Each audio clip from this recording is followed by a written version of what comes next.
பார்த்து கொண்டிருப்பது நெல்லை times now, செய்திகளுக்கான ஒரு சேனல்.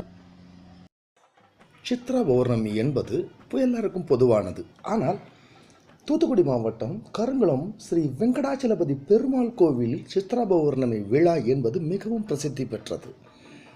இதில் ஏராளமான பக்தர்கள் கலந்து கொண்டு சுவாமி தரிசனம் செய்தனர்.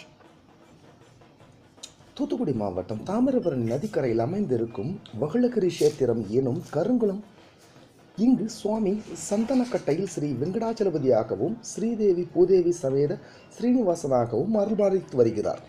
இக்கோவில் தல விருட்சம் புளிய மரம். இந்த மர இலைகள் மாலை நேரத்தில் சுருங்குவதில்லை. அதனாலேயே இந்த மரத்தினை உறங்கா புலி என்றும் கூறுகிறார்கள். மாவட்டத்தில் பல குடும்பங்களுக்கு குலதெய்வமாய் அருள்பாலித்து கொண்டிருக்கிறார் இங்கு பெருமாள். சுபகண்டன் என்னும் அரசனுக்கு தீராத நோய் ஏற்பட்டு அந்நோயின் காரணமாக உடல் வலியால் மிகவும் அவதிப்பட்டாராம். அதனை தீர்க்க பிரார்த்தனையாக திருப்பதி சென்று ஏழுமலையானிடம் தனது உடல் உபாதையிலிருந்து தன்னை விடுவிக்கும்படியாக மனமுருக வேண்டிக் கொண்டாராம். அவரது கோரிக்கையை ஏற்ற திருப்பதி வேங்கடவன் சந்தன மரத்தாலான தேர் ஒன்றை செய்யும்படியும், அவ்வாறு தேர் செய்யும் பொழுது 2 சந்தனக்கட்டைகள் மீதமிருக்கும். அந்த சந்தனக்கட்டைகளை தென்பாண்டி நாட்டிற்கு எடுத்து சென்று கருங்குளத்தில் உள்ள வகுளகிரி மலையில் பிரதிஷ்டை செய்தால் உடல் உபாதை சரியாகும் என்று திருமலையின் நாயகன் மன்னரின் கனவில் கூறினாராம். இறைவனின் அருள்வாக்கின்படியே மன்னர் சந்தனக்கட்டையில் தேர் செய்து மீதமான 2 சந்தனக்கட்டைகளை கருங்குளத்தில் உள்ள வகுளகிரி மலை மேல் பிரதிஷ்டை செய்தார்.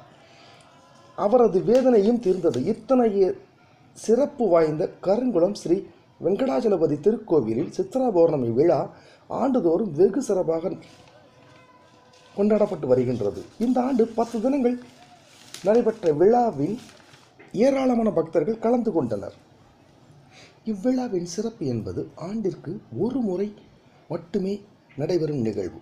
ஸ்ரீதேவி பூதேவி சமேத ஸ்ரீ வெங்கடாச்சலபதி பெருமாள் மலையிலிருந்து தங்கச்சப்பரத்தில் கீழ் இறங்கி வந்து பக்தர்களுக்கு தரிசனம் தருகின்றார். அப்போது பக்தர்கள் தங்கள் தோட்டத்தில் விளைந்த காய்கறிகள், பழங்கள் போன்றவற்றை பெருமாளுக்கு சமர்ப்பிக்கின்றனர். தொடர்ந்து தாமிரபரணி ஆற்றின் நடுவில் எழுந்தருளி கஜேந்திர மோட்சம் கண்டருள்வார். சுவாமிக்கு திருமஞ்சனம் நடைபெற்ற பின்னர் பச்சை சாத்தி அலங்காரத்துடன் மீண்டும் மலை மேல் எழுந்தருள்வார். இந்நிகழ்ச்சியை தூத்துக்குடி மாவட்டம் மட்டுமன்றி தமிழகம் மற்றும் பிற மாநிலங்களிலிருந்து ஏராளமான பக்தர்கள் கண்டு தரிசனம் செய்வார்கள். விழா ஏற்பாடுகளை கோவில் நிர்வாகத்தினர் மற்றும் ஊர் மக்கள் சிறப்பாக செய்திருந்தனர்.